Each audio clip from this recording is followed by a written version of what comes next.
Hi, Chris here, and today I'm going to be looking at a really interesting, unusual, and quite tricky lock actually. It's another Ava core, this one in a Miracle Lock. So these, as far as I can tell, these were used in the US military, and they date from the mid-1960s onwards. The core and the key is kind of similar to an Abloy Ava or Ava. And it's got this sort of quite thin flat key, but there are plenty of special tricks inside which I will show you in a minute. I picked up two of these, one with a key, one without, and they're actually very different from a picking experience. I have not managed to pick this one with the key. It's very hard indeed, and I'll show you why.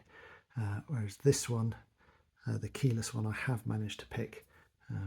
It's a little bit easier and very different experience, and I'll show you why that is. Let's have a look inside. Okay, here is the core of the lock in a cutaway in the vise. Usually, of course, there would be this plate sitting on top.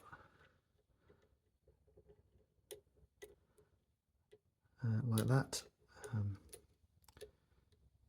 But I've taken it off so we can see what's going on. We've got the kind of Ava style wafers there, and then there's a couple of quite unusual features.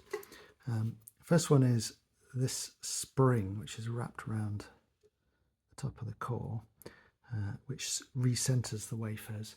I don't think that makes any difference to picking. I think it's mainly there to make sure that you can get the key in nice and smooth, nothing's out of position, everything's got a sort of defined resting state, which is good, because this spring is actually broken. It's broken just there. There's a sort of retention notch, and it's actually broken on both of these locks that I got. So I think it must be a bit of a weakness in the design. But the really sort of significant, interesting thing is this sidebar here and the notches in the wafers. So what happens is, when you tension the lock, at the point where the wafers start interacting with the housing, and you can start testing whether their position is correct or not, in theory you have had to engage this sidebar, so it's come out of its groove in the housing, and it's dropped in, and what it should be doing, I think, is stopping these wafers from sliding. But you can see here that sidebar is not stopping these wafers from sliding at all. Actually, all of these wafers will slide freely without the sidebar stopping them.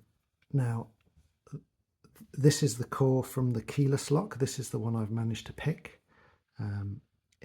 It works differently somehow to the core from the one with the key, which I have not managed to pick. And in that lock, not all, but some of the wafers are locked in place by the sidebar. So when you're trying to pick it, it is completely locked, and the only way to unlock it is to fully turn the core back to its resting position, at which point it's obviously impossible to test whether you've correctly positioned the wafer, because it's nowhere near interacting with the housing down here or on the other side. So that lock is really hard to pick. This one still quite tricky, but somewhat less hard, in that it's possible. The main difficulties with this one are, firstly, having a tool that will tension it and manipulate the discs, and secondly, it is the quietest lock I have ever picked. There's very little feedback.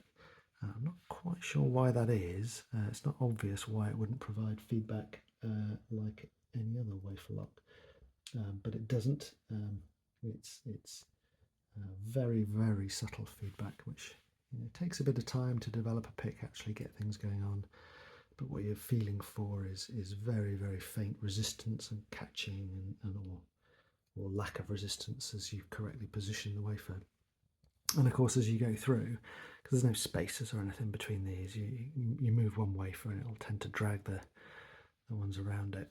So it takes a little while to develop it to the point where, as you set the wafers, they will actually stay where they are supposed to be.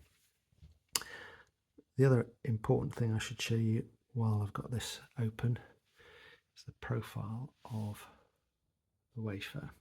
So that's important from a sort of tooling design perspective, in that obviously you've got that internal profile, and then there's a little step which I assume is there to make sure that you don't interact with the wrong wafer with whatever bit of key, but that does provide just a little bit of space to get a tool through the stack. It's about 0.4 millimeters, so kind of similar to the space available on the spacers in a disc detainer. Okay, so tools wise, I'm using this. So I've made this a bit like a rear tension DD tool. So I have a bit of brass there, silver soldered onto the end of a 1 millimeter wire.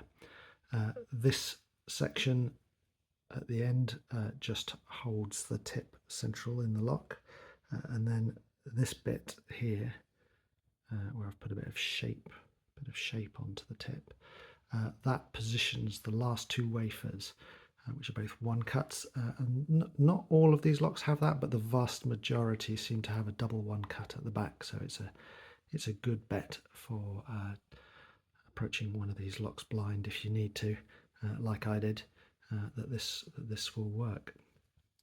If I put that next to the key, from the one with the key,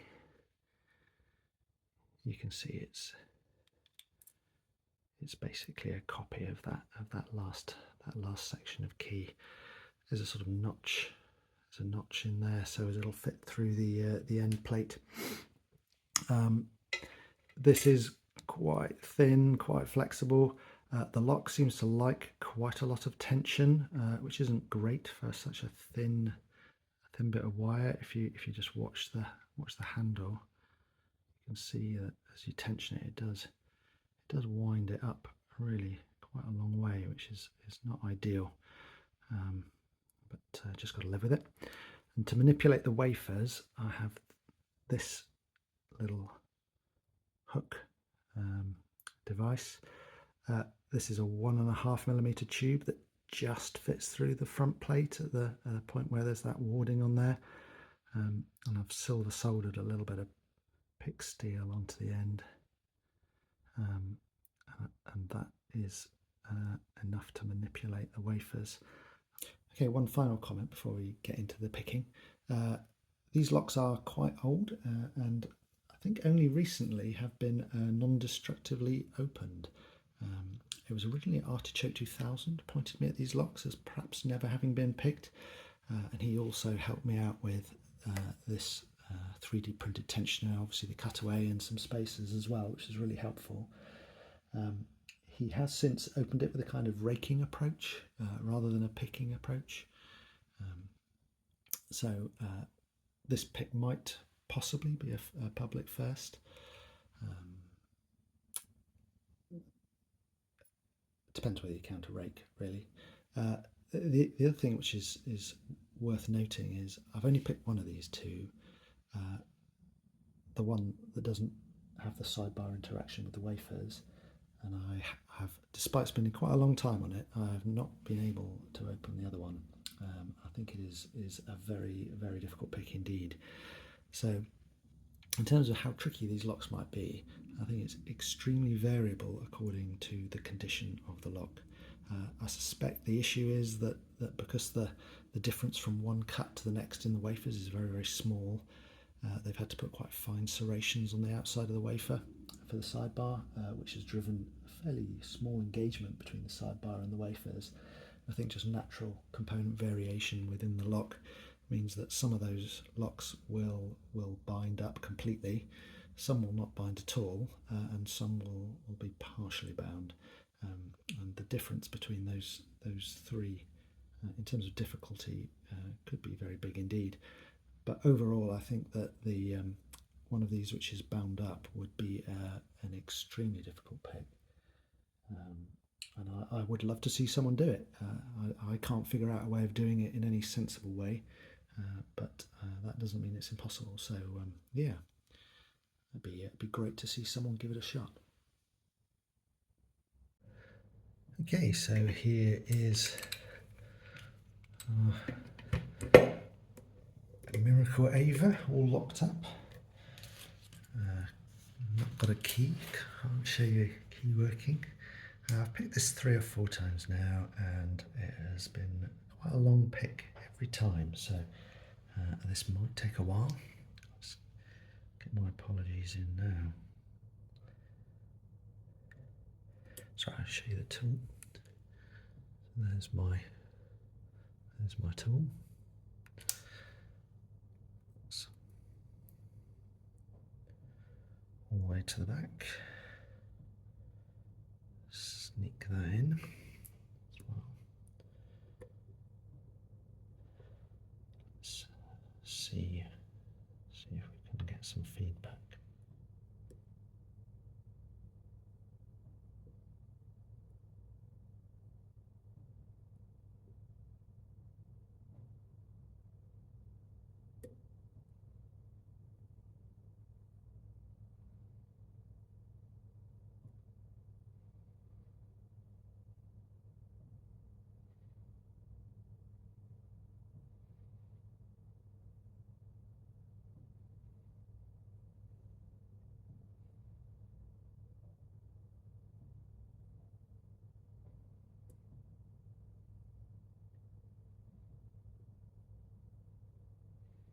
A little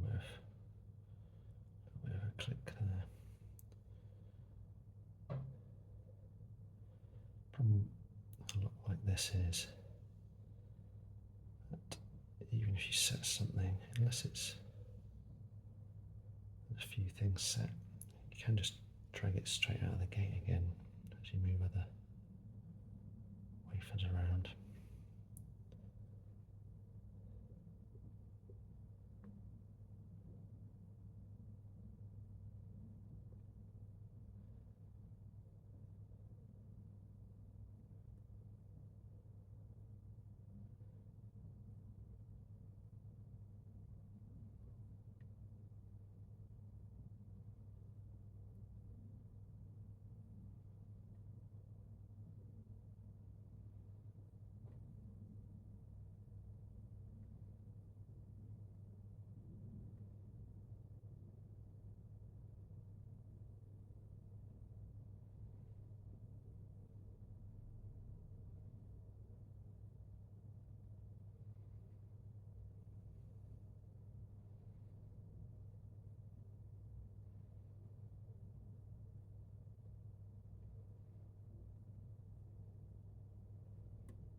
Excellent.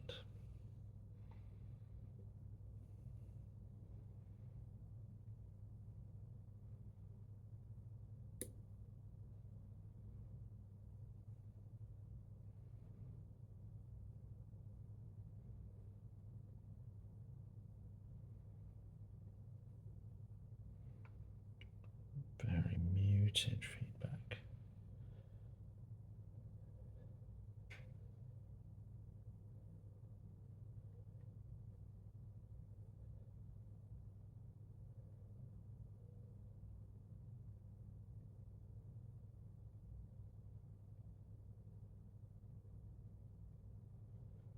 I think wait for 3 set.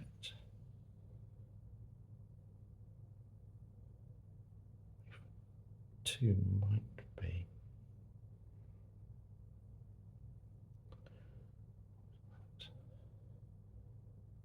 Yes, front plate. Back of the lock is still pretty much dead.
Open.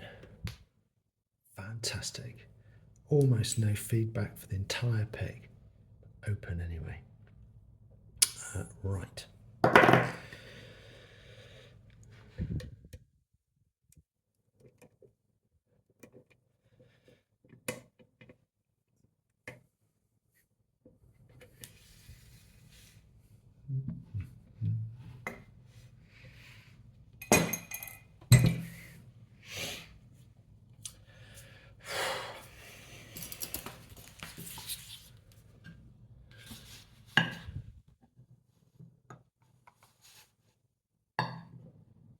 Okay, I'm going to take the screws out of this while it's still open and then lock it up, otherwise the ball bearings trap them, which, you know, isn't the end of the world, it's just a little bit of a faff.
So that's the top sort of front plate. Here is drill protection. Now can get into the core. The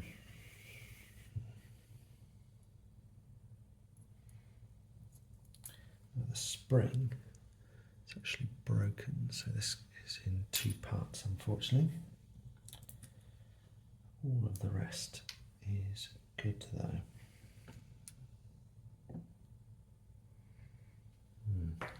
Can't actually get my fingers on there.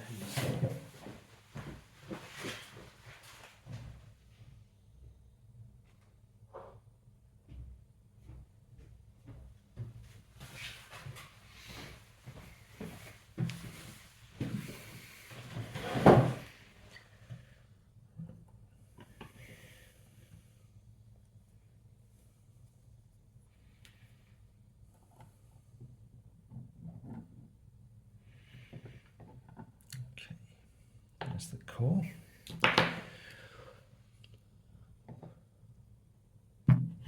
Set that to one side over there. Okay, so that's the core. You can see all of the wafers. You can see the sidebar there. Just take all of this out.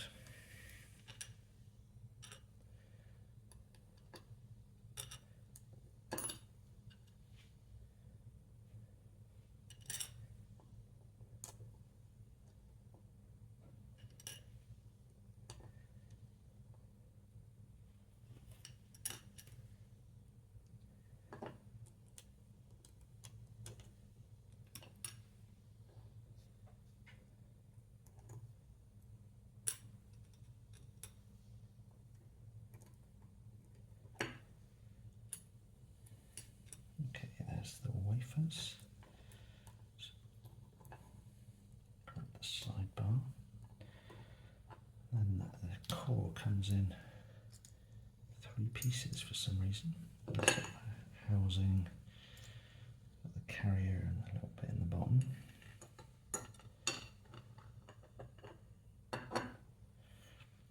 Let's see about getting all of this out.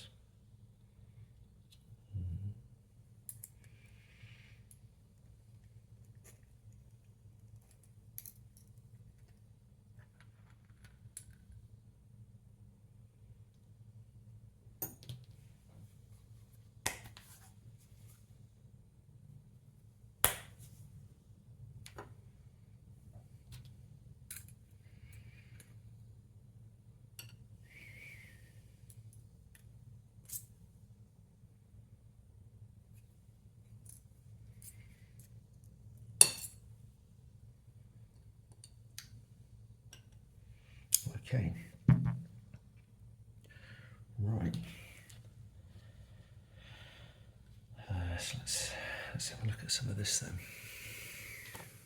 So there is that teeny tiny sidebar, and one side of it, this side, there you go. Just be able to see there's like a little rib on there.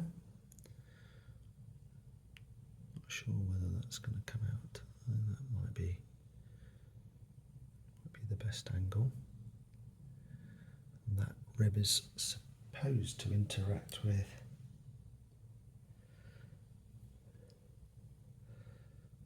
those teeth on the outside of the wafer, but in the instance of this particular core, it actually doesn't. So what you're left with is quite a tricky Ava wafer lock without the special feature.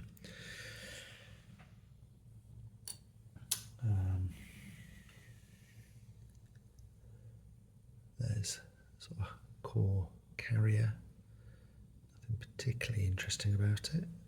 See the groove there for the sidebar. There's that sort of housing, again, not particularly special. You can see there's the sidebar groove, and there's a sort of V notch that should take it should take the middle of the spring if the spring wasn't broken. Here's main lock body, just laminated lock body, which I think is why you've got the separate core housing, so you can just drop that in there. And then let's have a look at all these wafers. So you've got a whole load of wafers, all kind of similar, but they are, of course, different amounts sticking out each side. So going from front to back, it goes 7133. I'm not sure whether that's a 6 or a 9, probably a 6. 7, 5, and then the double one at the back that I tensioned off. There we go. So there we have one Miracle Ava picked and gutted.